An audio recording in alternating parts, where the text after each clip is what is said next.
નમસ્કાર મિત્રો, વિડીયોમાં તમારું સ્વાગત છે। તો મિત્રો, અત્યારે હાલની ખૂબ જ મોટી અને દુઃખદ ખબર સામે આવી રહી છે।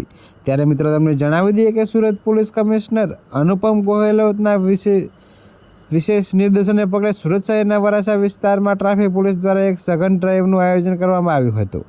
તો આ ડ્રાઈવનો મુખ્ય ઉદ્દેશ ઊંચા અવાજે હોર્ન વગાડીને ધ્વનિ પ્રદૂષણ ફેલાવતા વાહન ચાલકોને ટ્રાફિક નિયમોનું ઉલ્લંઘન કરનારા તત્વો સામે કડક કાર્યવાહી કરવાનો હતો। તો મિત્રો તમને વધુમાં એ પણ જણાવી દઈએ કે ડ્રાઈવ દરમિયાન ટ્રાફિક પોલીસે ખાસ કરીને મોટા અને જોરદાર અવાજવાળા હોર્ન વગાડતા રિક્ષા ચાલકોને નિશાન બનાવ્યા હતા।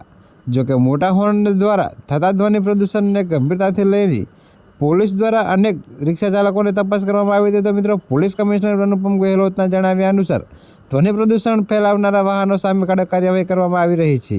જો કે આ કાર્યવાહી દરમિયાન ધ્વનિને માપવા માટે એક ખાસ મશીન એટલે કે સાઉન્ડ મીટરનો ઉપયોગ કરવામાં આવ્યો છે, જે રિક્ષા ચાલકોના હોર્નનો અવાજ 120થી 150 ડેસિબલ જેટલો ઊંચો નોંધાયો હતો। તેવી રિક્ષાઓ પરથી ધ્વનિ પ્રદૂષણ ફેલાવતા મોટા હોર્ન તાત્કાલિક ઉતારી લેવામાં આવ્યા હતા। જો કે મિત્રો, આ પગલાં સુરત શહેરના નાગરિકોને ધ્વનિ પ્રદૂષણથી થતી સમસ્યાઓમાં રાહત આપવા માટે લેવામાં આવ્યા છે। ત્યારે મિત્રો, અત્યારે હાલ માટે આટલું જ। મળીશું નવી અપડેટ સાથે। અને જો તમને મારા વિડીયો પસંદ આવતા હોય તો વિડીયોને લાઇક, કોમેન્ટ, શેર અને અમારી ચેનલને સબસ્ક્રાઈબ કરવાનું ભૂલતા નહીં મિત્રો।